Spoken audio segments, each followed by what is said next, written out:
Welcome to Did You Know, the ESCO HVAC Show. We will see you in about 45 seconds or so. Make sure that you are subscribing to our channels, our LinkedIn, YouTube, Facebook. Turn on notifications, and we are very excited to be here with you. It's almost time, about 30 more seconds. Make sure to grab your notebook and pen so you can jot down notes along the way, because at the end of the show, you could have an opportunity to ask our guests questions so we can dive a little deeper into these topics. And here we go. Welcome to Did You Know, the ESCO HVAC Show.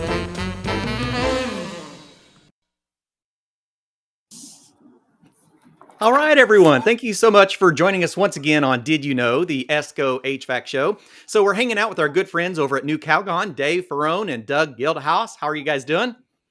Good. Hey, Clifton. Well, we really appreciate you joining us. You know, there's a lot of things for us to talk about in the industry, a lot of things that are evolving, and a lot of companies looking at how can we contribute even more than we already have.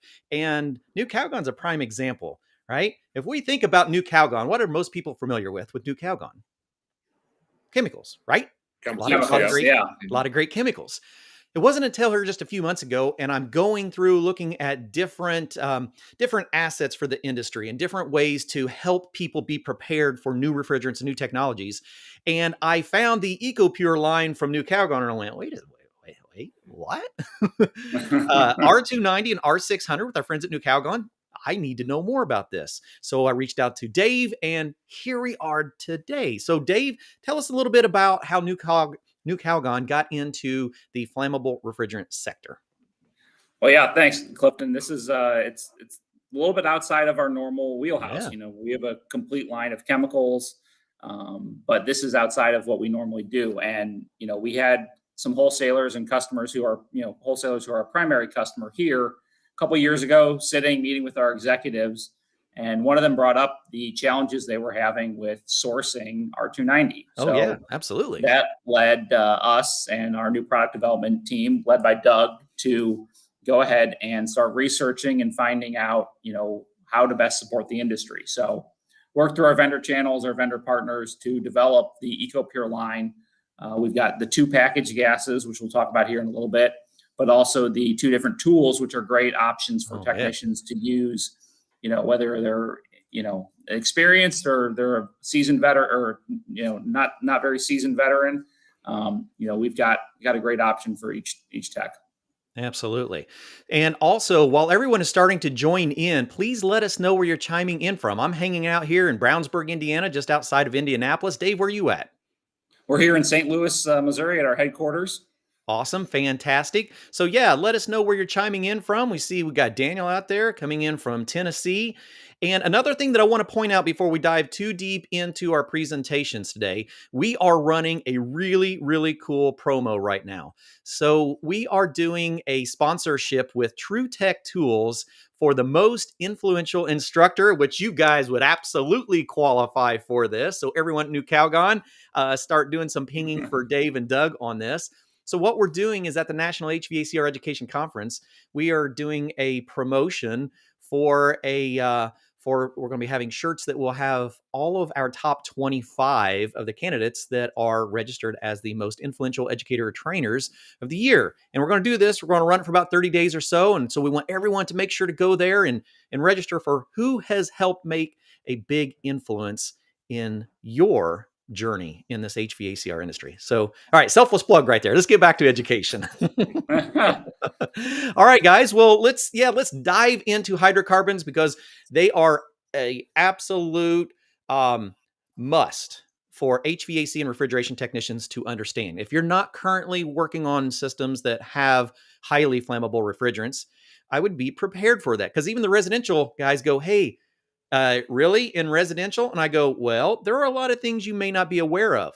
Like if you follow the SNAP policy, the EPA Significant New Alternatives Program, we have the approval for using things like R290 even in air conditioning systems. So if we look at real quick, I just want to share this one just for the naysayers that say, we're not going to see R290 in residential. Boom, right there. Residential and light commercial heat pumps approved in 2015 for use in self-contained room air conditioning systems with detailed conditions.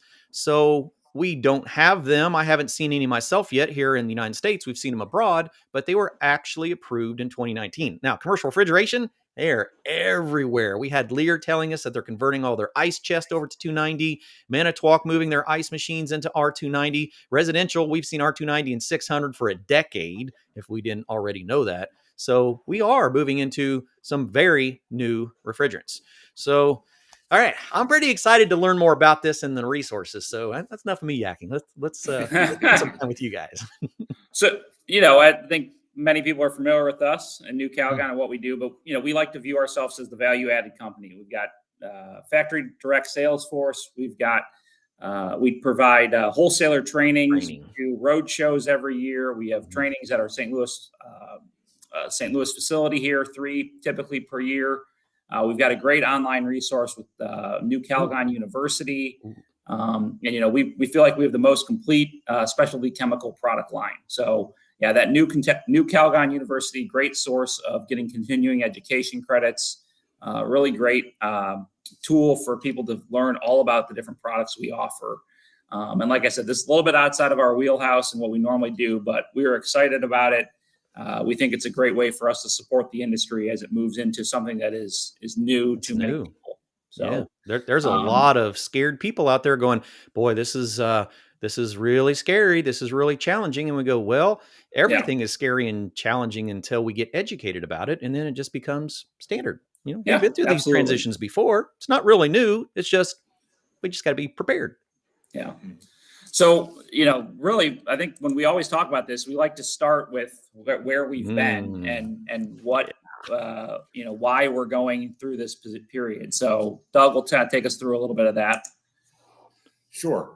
I find it interesting to talk about where we've been while we're looking towards the future. Yep. And what's interesting about hydrocarbons, R290, R600, they're not exactly new. They've been around for 100 years or more. So if you look at the turn of the century, we were using hydrocarbons. And the reason for that is they were simple molecules at the time. Yep. And so we're kind of going back. Frankly, we're making a full circle. And so I find that intriguing, really.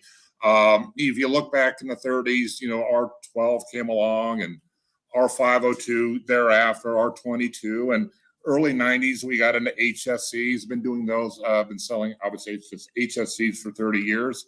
And we're moving away from that. There's obviously a lot of industry press going to new refrigerants, and it's going to be by committee. There's not a single refrigerant that's going to do it. That's exactly for right. smaller systems, hydrocarbons, R290, R600 have a lot of play for lots of reasons that Dave will get into.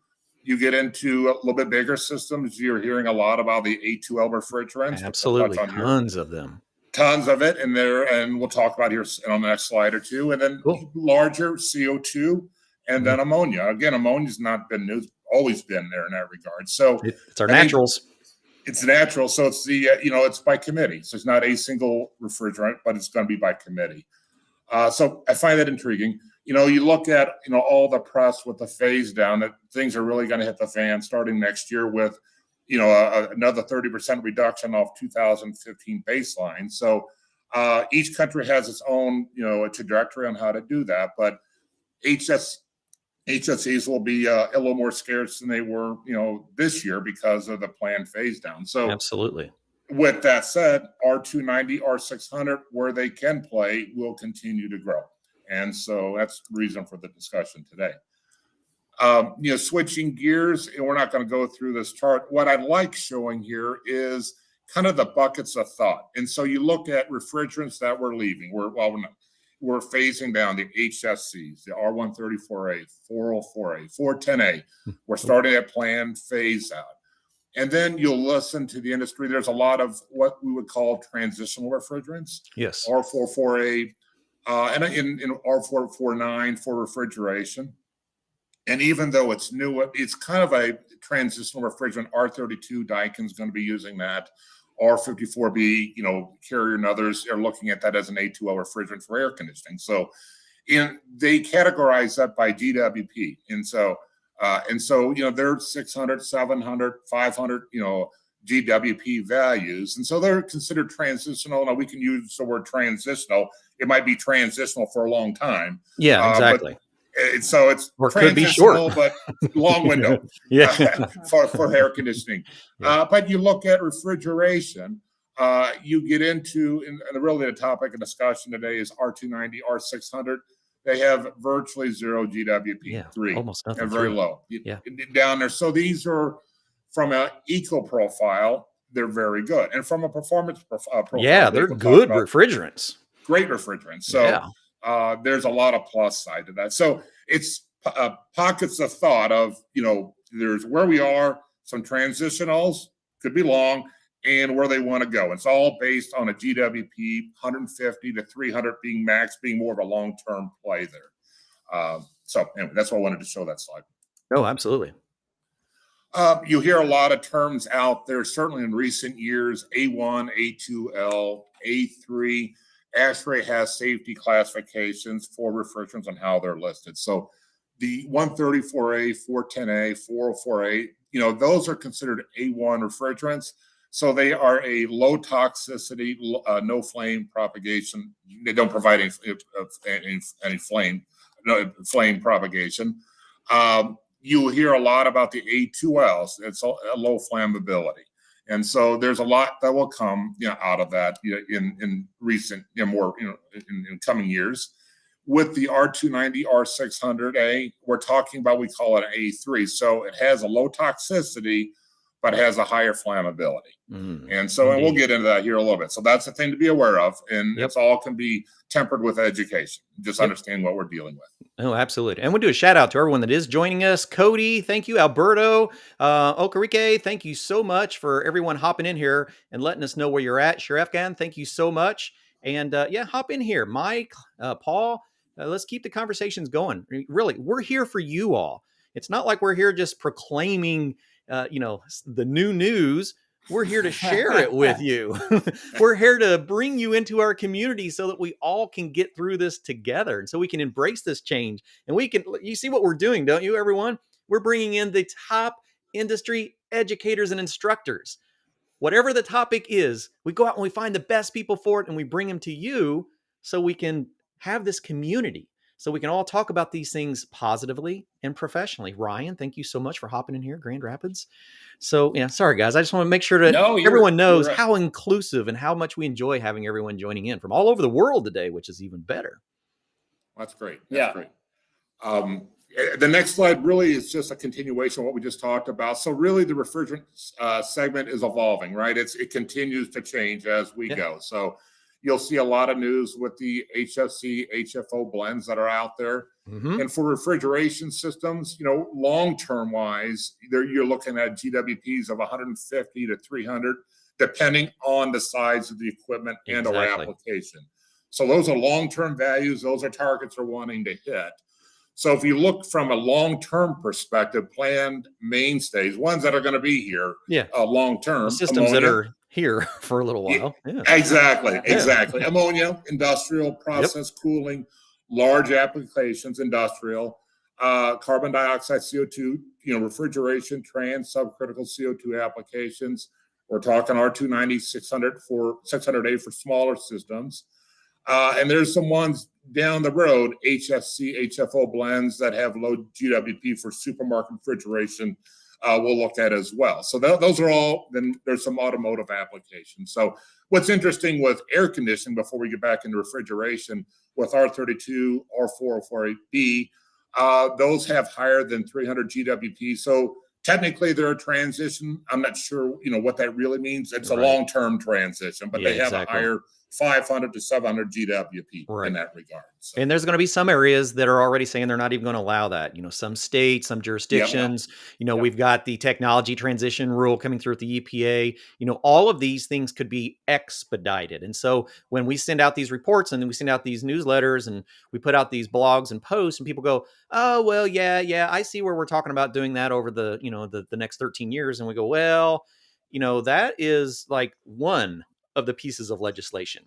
There Mhm. are multiple layers in there, and especially depending on where you live. So some of this may come much, much faster than you're anticipating. Because some people go, Mhm. well, we'll see this in the next year or the next 5 years. And I'll go, when's the last time you actually went to Costco or Walmart and looked at a window air conditioner? They're all already R32. When's the last time you looked at a pop cooler? Thank you. I noticed one while ago came in. I think it was Matt was saying all the cases at Kroger are 290. Back when Yep. I was when I was a mobile engineer back at Meyer, so I was doing, new store startups and commissionings and working on older grocery stores. And a lot of our checkout lanes almost 10 years ago were converting over to true R290 coolers. So Yep. it's not like they're new. I mean, for the last 10 years, you've been walking by R290 coolers and probably didn't even know it because they hadn't broke yet. But, Yep. Yep. we're getting a decade in. So now we have to be flexible enough to be able to work on this stuff. Yep. Yep. Yeah. Absolutely. So that leads us to really the question of, about what about hydrocarbons, right? Yeah. And where are we going with the new refrigerants that Doug talked about, those A3, R290, R600a, we've got propane or isobutane, and what about them as refrigerants? So what you think about when you think about a hydrocarbon as a refrigerant, the important thing to consider is the efficiency. So they provide Yes. great heat transfer, which is, helps with the efficiency. So, and that's specific when you compare them to the HFCs that they're replacing. So units that are more efficient need less refrigerant. They use less energy to run. That's really the whole name of the game here. All this It push is. for green energy, climate Yeah. change legislation, all those things, driving towards greener refrigerants, using less energy, and that's where all this is coming from. So you mentioned it already: True Manufacturing, Lear, Manitowoc. You've got all these companies moving over. So R290, R600a, very commonly used as refrigerants by the OEMs out there in today's marketplace. So, as Doug mentioned, low environmental impact, low GWP, zero ozone depleting potential. Really, these are good eco-friendly refrigerants that are out there in the marketplace now. Indeed. So, but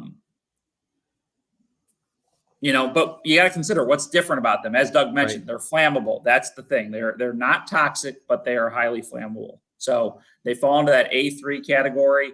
Many of the procedures that a technician is going to use when working on a hydrocarbon system are very similar to the procedures they're working on other systems. That's the procedures and technical ability that they need to have is not that different. However, the types of tools they have are going to be different. Okay. All right. They're Very going to true. have different types of tools with them, that are specifically for hydrocarbons or designed for that type of refrigerant. So that's something to keep in mind. The procedures and the skills they need, not really that different. The tools might be, though, depending on what they're doing. Sure. So that's important to keep in mind. So in the current guidelines, newly produced units that are specifically designed for R290 or R600a can contain 150 grams of refrigerant or less. So that's 5.3 ounces or 1/3 of a pound. That's the current limit that you have, is 150 grams or less of these. Now, many systems hold significantly under that, but that's the maximum allowable charge. This is going to be household refrigerators, freezers, vending machines, retail food refrigerators, freezers, ice chests, ice makers. There's so many things out there. We hit on the pop station that you see at the checkout at Walgreens. That's likely going to have R290 in it. The little freezer cases in the middle of the aisle at Aldi's, those might have a small R290 system in there. There's so many things, like you said, you walk by every day. It's already in people's lives. They just don't know that they're encountering it. So I've been looking at different manufacturers of commercial refrigeration because that was my specialty. I worked on a lot of little junk over the years. And so I was very curious what the manufacturers were doing. And I have found multiple manufacturers that go all the way up to 3-door reach-in freezers operating on R290. So they have a pretty significant amount of capacity because of the efficiency of the refrigerant. But yeah, 3-door reach-in freezers absolutely have the potential of having R290 in them. Yeah, absolutely. Yeah, like you said, I mean, it's already out there, and True Manufacturing, who's a St. Louis company, they've been doing it for years, and pretty much everything they have is R290. It's all over the place already, and it's just going to keep growing as the legislation keeps expanding. Sure. So, a lot of people don't realize that we were talking about this before the show. This year in the UK, one of the most popular residential systems were R290 powered monoblock, basically water source heat pumps, so that you could produce hot water, cold water off from a monoblock outdoor unit running on R290. So we're going to see that moving into the United States and being voted on, but you have all the building code, that's a long process, just like we're struggling with A2Ls right now. But we absolutely have the potential to see larger quantities of R290 going into equipment in the future, depending on its location, its installation. Think about propane right now. How many pounds of, well, it's not technically R290 because it's got sulfur dioxide, it's got odorants in it, but how many pounds of propane do we have sitting, a couple feet from our structure right now outside? Typically 20 plus, right? In propane, because R290 is just a purified propane. So, there will be a lot of the R290 moving into locations that you may not have been prepared for. Yeah. Well, and that, like we've talked about earlier, and we've mentioned, is we're just scratching the surface. As the laws change, and as the push for green energy and climate legislation, we're just scratching the surface. So, where are we going though? That's important to consider. They have UL has approved increasing the charge limits. So, depending on the types of equipment that it's going in. So, what we're at now is the 150 grams or less. What we're eventually going to go to is a maximum of 300 to 500, depending on the type of appliance that we're looking at. So, you're going to have a maximum charge of 300 grams on closed appliances like a walk-in or something like that, up to 500 grams on a open appliance. So, we're going to see that charge limit dramatically increase, which is going to open up more applications for different types of equipment to have this in it. So those changes are in process. We think, here in the horizon, very near future, we're going to have start to see more of that design out there. Yeah, indeed. So, but okay. So really, how you mentioned that the propane tank you got outside your house or on the back deck, right? There you How go. much is 300, 500 grams? That's where we're going. That's a good one. That propane tank is roughly 9,000 grams. That little Coleman tank that I take camping with me on the weekends, that's going to be 500 grams. That's really not that much. That's not that much propane, right? It's really a very, very small amount of liquid in that charge there. And then really, even you drop down further, what kind of into our current realm, a multi-purpose lighter that we use to light the grill or light a candle, that's going to have 99 or 100 grams of propane. So you're talking about very, very small amount of charge here, and all these things it's such a small amount of liquid or refrigerant in the system that going from 150 up to 500 is a big change, and it really is going to open up a lot of applications for this. Yeah, absolutely. So that's a great representation. I'm glad you built that slide. It's easy to it's hard to quantify what is 100 grams. I can visualize that. Yeah. How do you visualize that? So it's a lot of people are visual learners, and that's a good way to show it. No, thank you.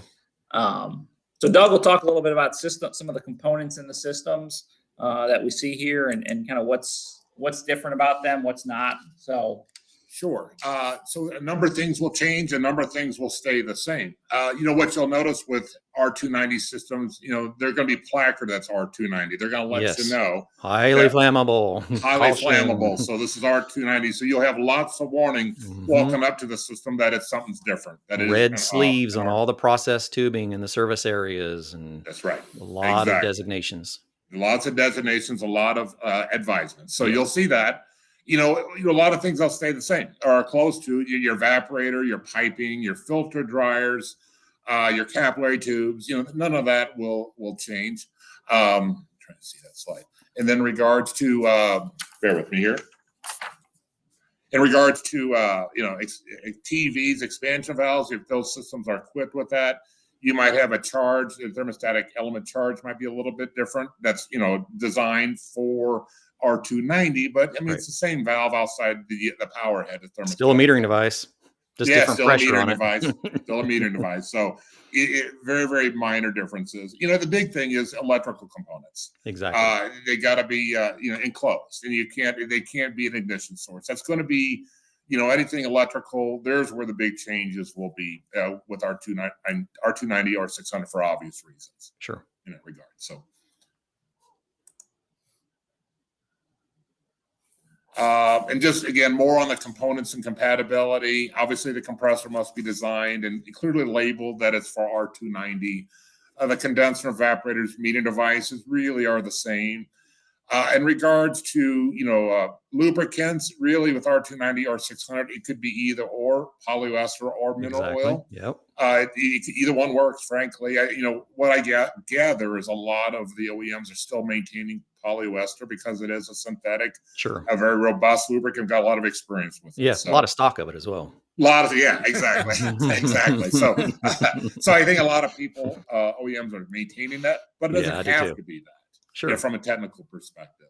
Again, the big thing here, the big takeaway is switches, door switches and everything else, they need to be rated for this duty. They have to be spark proof, enclosed so they don't become ignition source. That is really the big takeaway. It is. It's a key component. For service technicians, if you replace anything electrical, doesn't matter if it is electrical and you touch it as a replacement part, it must have the same rated part going back in it. We can't just throw standard stock, temperature controls that we have in our van or A1980Cs, any of that. We can't use those. We have to use things that are specifically designed for our highly flammable applications. Yep. Yeah, absolutely. So some of the, we'll talk a little bit about the tools that a technician will use.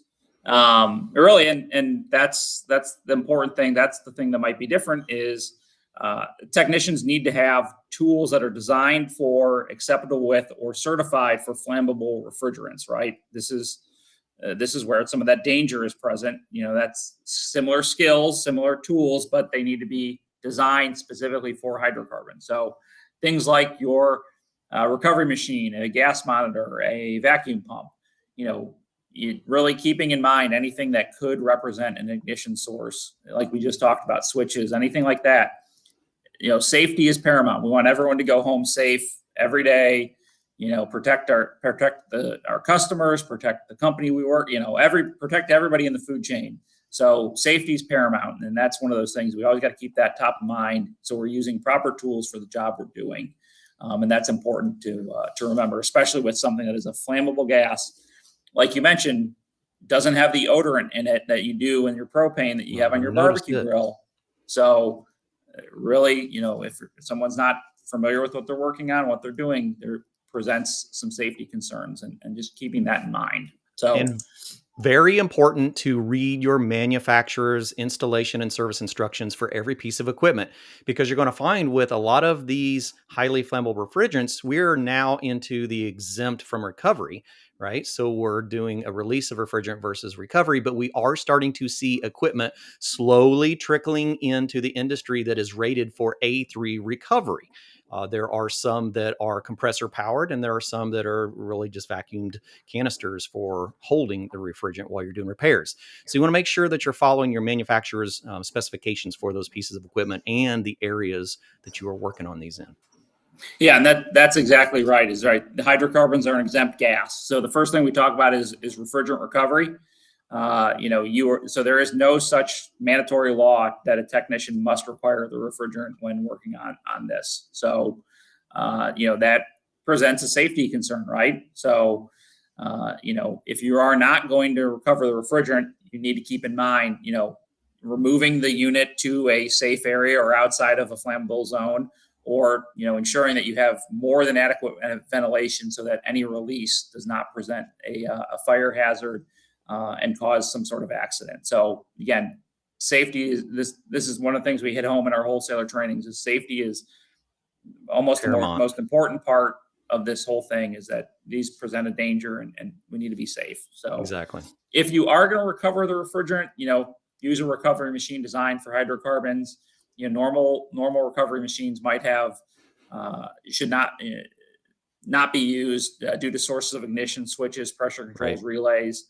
So if you're going to recover the refrigerant, you need to have a specific machine for that. As well, you need to have a specific recovery cylinder for a hydrocarbon refrigerant as well. So you're not required to, but if you are going to do that, you need to make sure you have the tools. And even if you're not going to, make sure you're taking the proper steps to protect everybody. Yes, absolutely.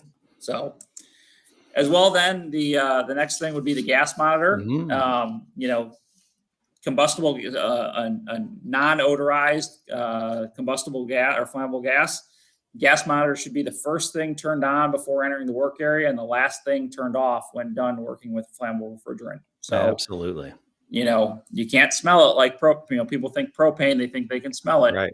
That is not the case. So really, again, first thing turned on, last thing turned off, making sure you're having that combustible gas meter, and really using it when, plugging in a unit in, unplugging it, servicing it, doing any sort of work on the system, it really should be on the whole time. So, we get those questions quite often. Is my traditional refrigerant leak detector acceptable for A3 refrigerants? And the answer is typically no, because most of them are a heated anode, heated cathode, depending on the design of it, but they actually have current flowing through the tips, right? So we have to be very careful to be using a combustible gas detector when we're working on our A3 systems, or a leak detector that is absolutely designed for A3 highly flammable refrigerants.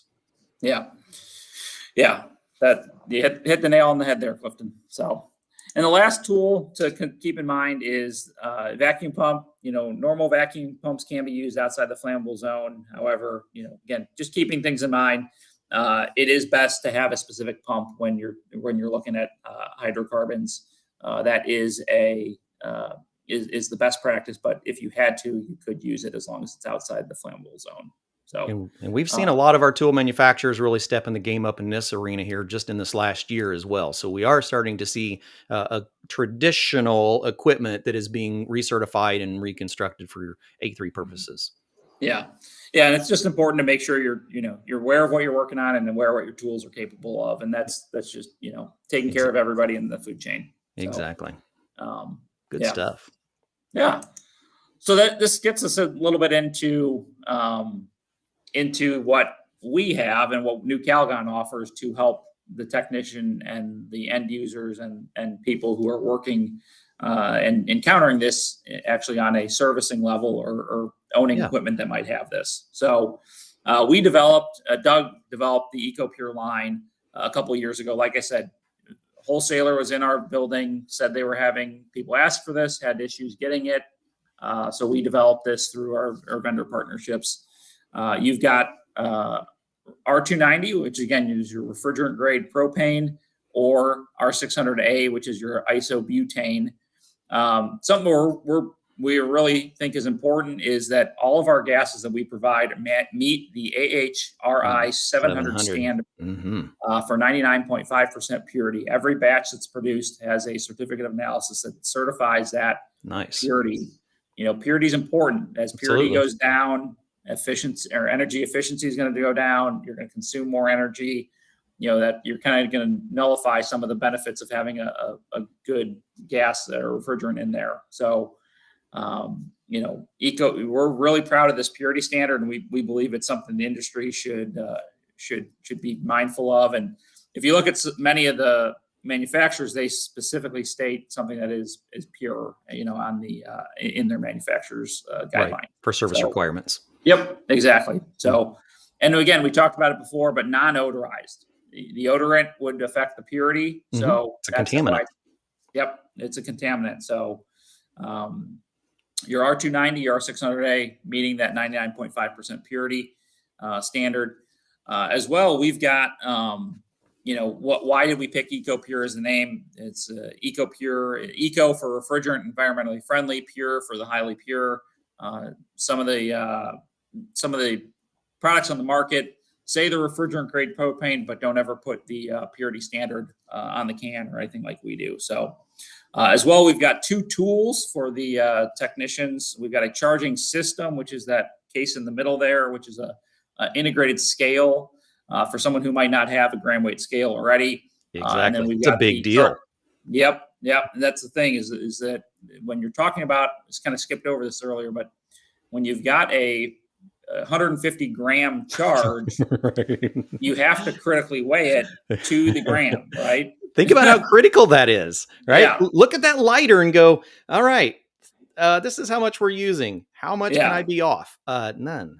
Yeah, exactly. Yeah, right. How much do I lose in my hoses? Let's minimize it as much as possible. Yep. Yeah. So if you've got you overcharge a system that's got 10 pounds in it, if you overcharge it a couple ounces, might not notice the performance. But if you Yeah. overcharge a system with 150 grams by a few ounces, you're certainly going to notice that. Very So significant. the system, which is the integrated scale, is good for a technician that doesn't have a gram scale. Many technicians do already. So that's why I've got the assembly, which is kind of a tool to allow them to use their existing scale. Yeah, it's a really nice without having to little need kit. to buy that. So we'll kind of go through each of those here. But the first product, that R6 or R290, again, refrigerant grade propane, meets the 700 standard, non-odorized. So our can is 10.6 ounces. Okay. Which is 300 grams, which is nice because that means it can fully charge two of the largest systems available on the market. Currently. Yeah, absolutely. Yeah. So, and many systems are smaller than that, so you can get multiple charges out of this. You don't have to. It's not a one-shot deal. Ours is a reusable canister. So if you take off the top of our can and look at the valve, it's actually got a poppet style valve on top there. Gotcha. Yeah. What happens is when you hook that up to your scale or your assembly, it will depress the valve and allow the refrigerant to escape. As soon as you remove it, it's going to seal the can again so you can use it on the next job. Excellent. Yeah, exactly. Some of the options on the market are piercing style cans. So they require actually the physical use of a piercing valve that stays on the can. to stay on the can. The challenge with that is you can't really safely seal it once you're done. As well, then if you have a 300 gram charge in the can, you have to figure out what to do with the rest of that charge once you're finished on that job. So, and I'm assuming no dip tube within the can. So when we're removing our fitting, we should probably be in the upright position so as not to release liquid, to utilize vapor to seal it off. Correct. Yeah. There is not a dip tube. So, and we talk about that a little bit with the charging assembly. If we've got time, I'll connect it up. Yeah. But you always point the can up when you're connecting, because if you point it down and you connect, you're going to get liquid coming out of the can, which is obviously a safety hazard. Sure. So, Absolutely. And messy. So, this is safely reseal the top of the can. Once you're done using it, as well, no dip tube, but it is reusable on many jobs. So that we're, keeping safety in mind, as well as keeping customers able to use, technician able to easily use something on many calls. Yeah, because we know if we have a valve attached to the top of a can thrown on a shelf in the back of a van, we all know what happens with vibrations in a van. Yep. Everything loosens up, right? Yep. So this eliminates that potential for leaks of having a mechanical fitting on a refrigerant cylinder. Absolutely. Yeah. That's exactly the design. Again, leaving it on there is not a great option. So we wanted something that's safer for everybody involved and allows you to use something more than once. Yeah, that's a great feature. I like that. Yep. Absolutely. Where R290 is the much more common of these two. R600a is significantly less that we see out there, but you're going to see this in medium and low temp refrigeration, like we talked about, those pop coolers at Walgreens or a Kroger, little freezer chest, Lear ice machines, those sorts of things. I'm waiting for those first ice machine phone calls. I used to love technical support, right? And that was like, as a technical trainer, that was one of my favorite things, to do technical support, because it's a one-on-one personal educational opportunity. I can only imagine that first call from a Manitowoc or a refrigeration technician going, "Hey, this doesn't have 404 in this thing. What do I do now?" Yeah, absolutely. So, so the other option is 600A, which is going to be similar. It has all the same features. It's got That's just refrigerant grade isobutane. Again, meeting that AHR I-700 standard, also non-odorized, also a 300-gram canister, also reusable. That one thing we didn't talk about on the previous slide is that reusable, if you've got that piercing style valve on top, to invert it and on a scale and get a true liquid charge to get your gram charge, is cumbersome, right? You have to kind of rig it up. You have to find something to brace it. Exactly. Yeah. So that's another problem. Other than the safety concern of using a piercing style valve, actually getting the critical charge right and properly on your scale is a little bit cumbersome. Now there's some other tools out there, but this is. It's challenging when you don't have that resealable design on the can. So I could see that. You see this a little bit less frequently. Like I said, medium temp refrigeration. This is more your household leaning appliances, and it is a significantly lower mover. 290 is much more of the mainstay at this point. So yeah, the next thing we've got is our charging assembly. So this is a great option. If anybody has a gram weight scale, I love this setup already. This is an awesome option for a technician. This is going to give you allow you to use your current scale to get precision gram weight. What it is it's a weighted platform. It comes in an easy to open clamshell, and what it's got is. It's got this nice weighted block, which you connect your refrigerant there. At your cylinder too. Yeah. Just connect your cylinder to. It's got the depressor there. They'll open that valve up, and it's got an integrated hose with a ball valve on the end of it. It's got a very short hose, and it's a small diameter. Again, we don't want to lose. We don't want to lose refrigerant. Yeah. Exactly. We're not trying to lose refrigerant as we get it into the system. So it's a small bore hose. It's a very short hose, but this is a great option for an experienced technician that they can use a scale they already have in their truck. This allows them to now work on hydrocarbon refrigerant and charge those really small systems without having to discard that current scale that they have. That's exactly right. Great add-on component. Yeah, this is a great accessory. It's pretty affordable option for a technician to have, but this is a really great tool out there for technicians. So nice. The next option we've got is the charging system, and this is a great choice for I got this one over here. Okay. The charging system is a great option for someone who might not have a gram weight scale or who might not have that already. So this is an integrated scale and hose and it's all in one package. So you've got the carrying case shown in the picture there. You can use it with R290 or R600a. It has a precision gram weight accuracy. If you go further and you actually open up the case, it's got that hard carrying case. You can actually store your refrigerant in the case, so everything's in one kit. There you go. Really nice option there. That's my little service kit right there. Yep, exactly right. You're going in, you can just grab that one box out of the that one box with your tool bag out of the truck. Yeah, I like that.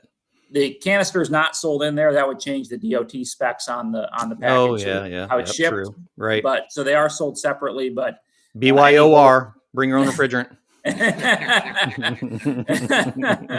we're gonna have to use that. That's a good one. Right? Steal that one for our trainings. But it's a really great option. So it's got a similar connection piece on the top. It's going to depress that cylinder valve. It's got an integrated hose right in the side there. And then it's got that small diameter short hose with the ball valve at the end. Minimal. You don't want to lose lost. any sort of refrigerant during the charging process or when you're connecting things or disconnecting.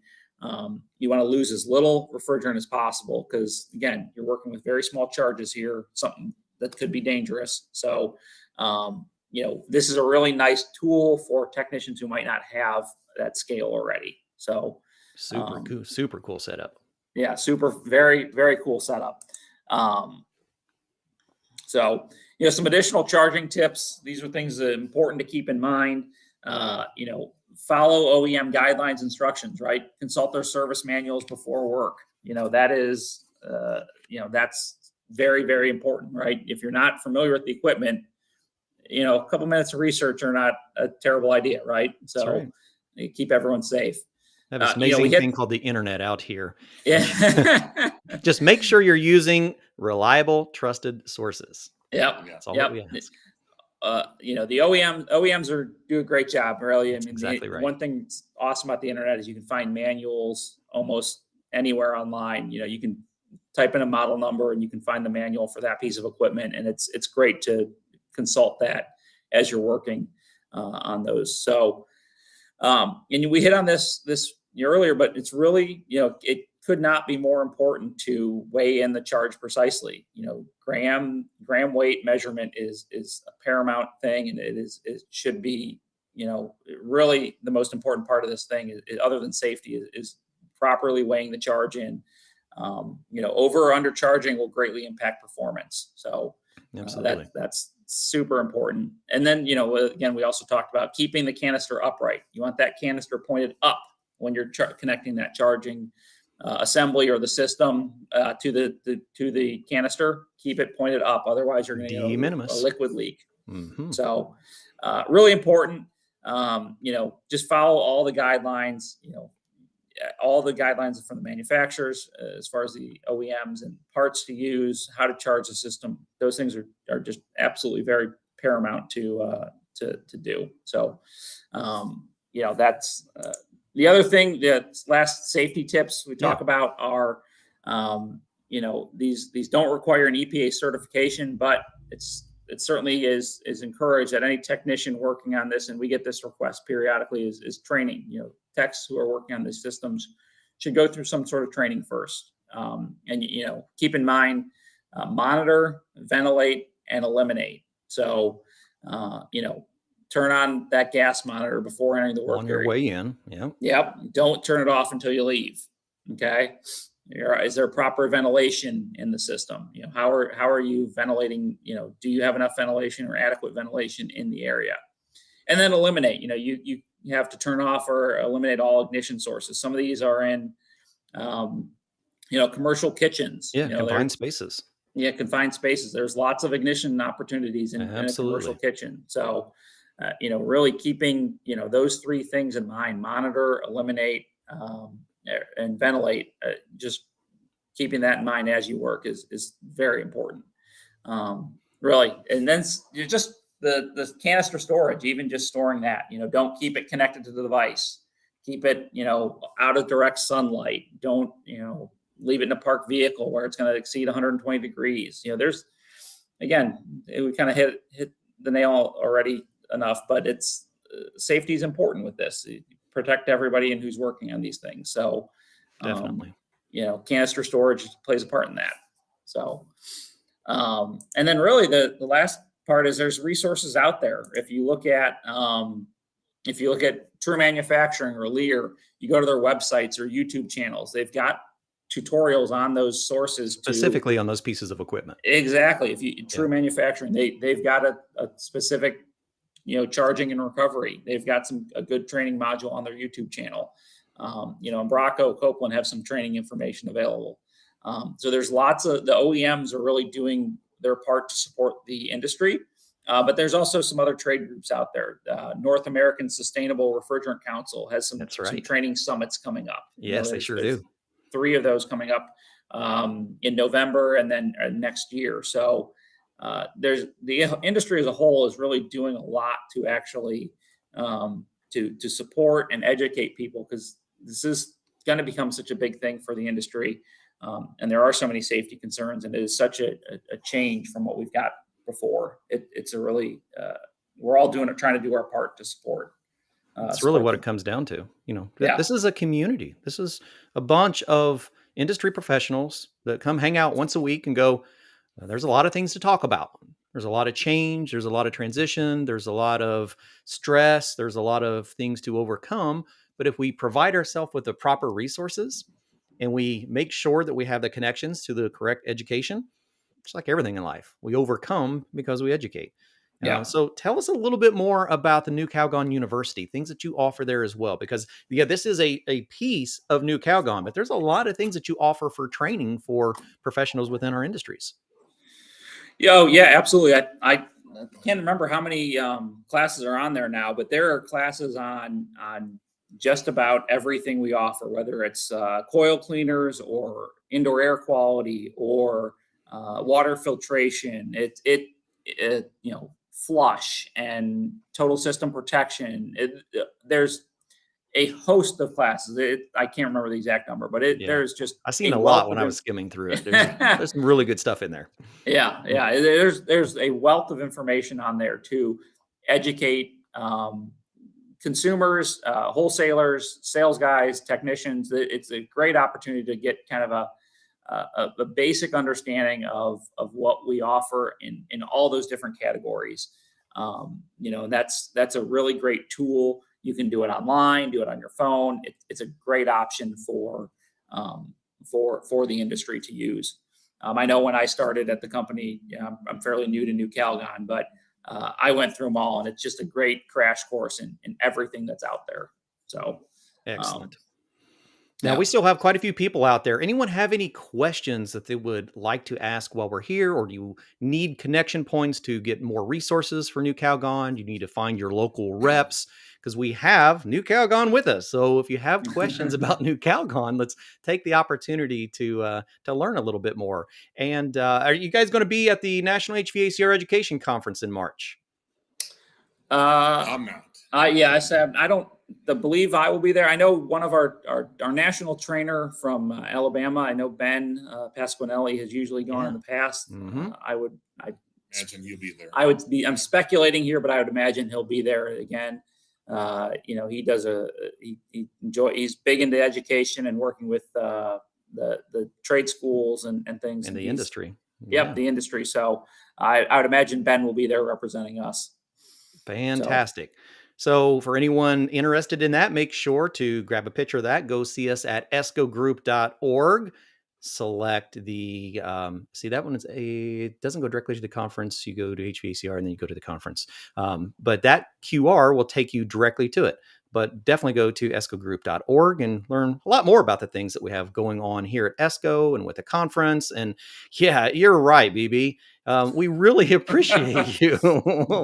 Yeah, this is what we're here for. A lot of people go, Nu-Calgon and propane and isobutane. What the heck are you talking about? And we go, we're talking about an industry leader that is here to educate and entertain, right?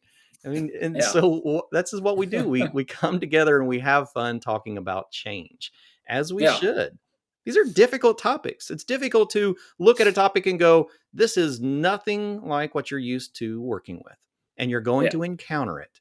And if you're not prepared, it's going to catch you with your shorts down, and you're going to go, wait a minute, I can't use my gauges. I can't use my scales. I can't use my torch unless the refrigerant's out of this thing. And I got to buy little cans and little hoses and little scales. And why wasn't I prepared for this? And we go, well, it's simply because you weren't on the Did You Know show.